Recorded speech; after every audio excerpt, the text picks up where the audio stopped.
Hey, Katrina here from Scrappy Horses. In this video, I want to share with you a tag that I made combining a digi from Pink Gems Designs with some gorgeous papers and stamps from Polkadoodles. This stamp set is called Woof You, and it is from Polkadoodles. I have combined it with some inks from, these just happen to be from close to my heart and just my stash. Digis from Pink Gems Designs. This little puppy is so cute. And the tags that I've cut were shapes from Polkadoodles. That back tag is made from the Great Outdoors Designer craft papers.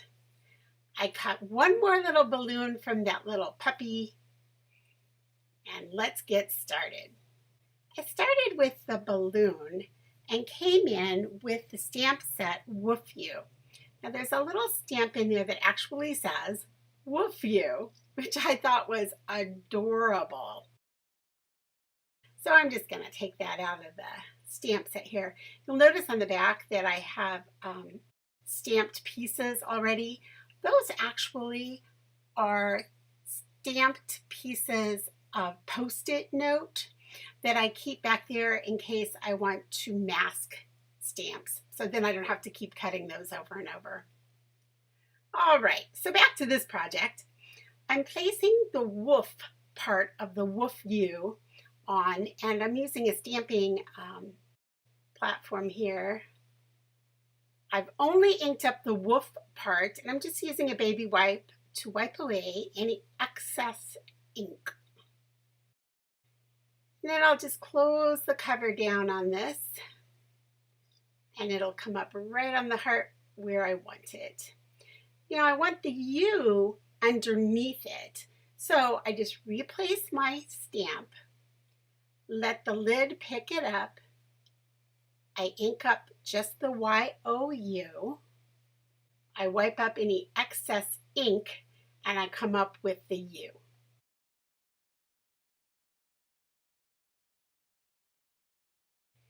Now I bring in my ink and a sponge, and I'm just going to sponge up this balloon. I chose a color that I felt would match the tag.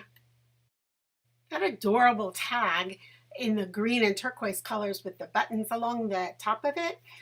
That tag is actually from Polkadoodles Work and Play 12, which includes vets and animals in there. So if you're looking for a collection like that, I suggest you check that out, and I'll have that in the information box below. Okay, I brought that little pup back from Pink Gems Designs, and since I don't want to use this particular balloon, but I want to keep it in the background, I just went over it with that cocoa ink. Now notice right here how I'm trying to keep my work area very clean because I'm working with dark inks, and I don't want that on my project. That's very important for later on. Just a little hint to keep watching. So anyway, I'm just going around the edges to darken it up a little bit. Oh, and there I am cleaning again. Yes, very important. I'm just using a couple of dimensional squares here. What I like to do is just buy sheets of craft foam and just cut them into squares. I find it to be a little bit more economical. Now, I brought in some fabric tack, and I'm going to use that to place my 3D balloon on top here. I like using fabric tack because it gives me a little bit of wiggle room. I really love using tape, don't get me wrong. However, tape grabs, and you can't reposition that very easily sometimes. So sometimes you'll see me use tape and glue, and sometimes you'll see me just use glue or just use tape. If you see me just use tape, I'm pretty sure I can position it the first time. Okay, time to stitch up those buttons. So I'm just taking a little bit of embroidery floss from my stash. I'm not even sure what kind it is, probably whatever they sell at our local department store. And I'm just going to make an X pattern here. Now the way I make my X pattern is I go up through one hole. Let me start that over. I go down through one hole, come up through an adjacent hole. Then I make an X, go back to the next adjacent hole below, which is coming right now, and come up through there and then tie my final X across. Now you'll see that my tip has gotten a little bit frayed. Sometimes you'll see me later on when I'm tying the next one, the tip is too frayed to get it through the buttonhole. So I just grab one of my baby wipes and wet it. Now I come from a long line of women who sew in my family. And I can tell you they don't use baby wipes to slick up those tips, okay? But, you know, the baby wipe's just laying there and it looks a little nicer in the video. So I just use a baby wipe to kind of slick down the end. And like I said, you'll see that here in a little bit. So now I'm grabbing a pair of scissors and I'm just gonna snip off the tips. I'll come back later and retrim those even shorter. But for now, I just wanna get them trimmed off so I can move on to the next buttons. So I'm moving on now to sort of a sandy cream color of embroidery floss. And I'll bring that in. And these buttons are turquoise and they have 2 holes. So I'll just go in and out. Now here comes that baby wipe that I talked about because I just could not get that in otherwise. And there we go. And now you'll see that it will just slide right through there with no problem. Come up and just tie some knots. Now we'll just repeat that process for the second button. Here I decided to bring in some of that foam craft mat and my pit marker. And I'm just sort of coloring a dark brown over this orange. I just picked that peachy orange because I thought it would look nice behind the button, and you're about to see what I'm going to do with that. There we go. I want to place that on top of there just to give it a little more color than that clear button had by itself.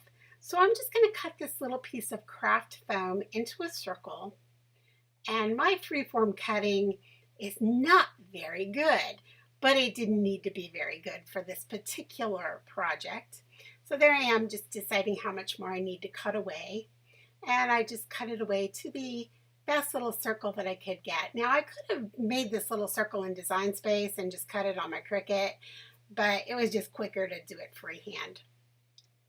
Now I take it and I've colored a little more brown on there to make it a little bit darker so it'll show through that button even more than it did before. Got some liquid glass there, which is a nice adhesive that will dry very clear. Wipe off the tip there. And I bring that little clear button with the little stripes, lay it on top, and you can see that it just gives it a lot more color there. And there it is from the back. The recorder flipped off here, but I'm sure you can figure out. I've taken my cocoa ink and I've used the stamp. It's a little bone stamp from the Woof You set. And I've just stamped that little bone stamp around the outside of the tag. Now I'm going to take a sponge and I'm going to just sponge some of this, some chocolate ink around the edge.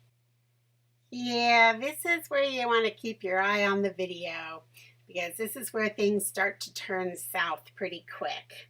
But I'm going to show you how I fix this. Now I'm going to bring in the next layer of the tag, lay it in place, and decide where I ultimately want that to lie. I bring in my fabric tack and just kind of smush some glue all over the back of the tag. And then I will just put it back in place, making sure that that border, that later on is going to cause me some grief, is exactly where I want it on the tag. Now that I have that glued into place, it's time to bring, oh, did you see what I just did? Yes, that's where it happened. The little puppy took a mud bath in that ink right there. And when I flip him over, you are going to see that he has a little bit of mud on him. But again, don't worry. Don't panic about these things because we can fix anything that goes awry. And I mean just about anything. So, yes, as I was making this, I hadn't even realized what I had done yet. So I flip them over and I start to put them into place. You will notice that I colored around the back, and look how that gives them that nice dark background to go on top of. Yes, puppy needs a bath now. So we spent all that time Copic coloring our puppy. We do not want to throw this away. Oh, and look, it's all over the back too now. So again, we're just not going to panic because we can fix this. We have the technology, the tools. We can make it right.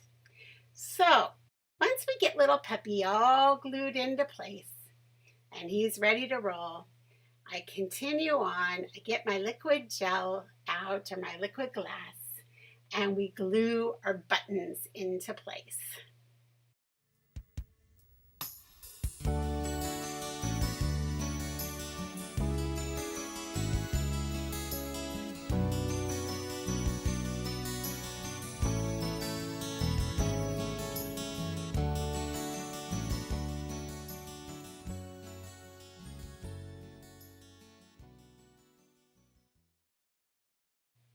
Okay, time to start addressing some of our issues. The back. But it's okay. It's okay, guys, really. What we're going to do is just cut another tag and just use a little bit of tape runner here. Put the tape runner on the back. This will give our tag more stability and make it a stronger tag anyway, right? So we meant to do this. This was our original plan. Also gives us a place to insert a loop. So you saw that I put some tape in the middle of that where I can stick that little piece of twine. This is just a very easy way to put a hanger or a loop on your tag. So now I'm going to put some of that fabric tack over the tape. Now, what this does, and we talked about this earlier in the video, is it's going to give that tag a quick grip, but it's going to give me some slide room if I get that glue right over the tape. I also smear a little bit of this fabric tack over the center of the tag, and again, just makes it easier to place it exactly where I want it. So here comes the front now, and I place it on top. I will tell you, I scrubbed that glass pretty good before I went on to this. So whew, one crisis averted. On to the next issue. All right, you sweet little pup. You've got some little mud splashes on you. Well, this may be a thumbs down right now, but when you pull out your Don't Let Anyone Dull Your Sparkle tub, you can find some goodies to fix just about any issue you encounter.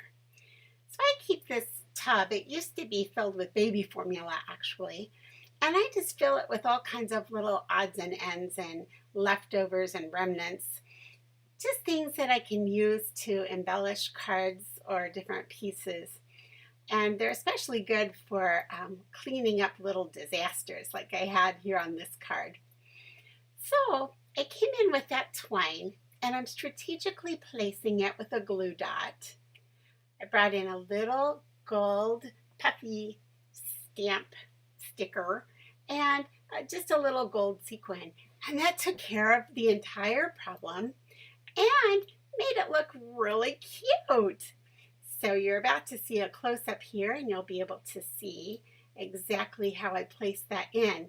And that took care of all the little muddy splashes on our cute little pup. Hey, thanks for joining me today. It was great fun sharing some new ideas with you and sharing my first Pink Gems project. Have a great day.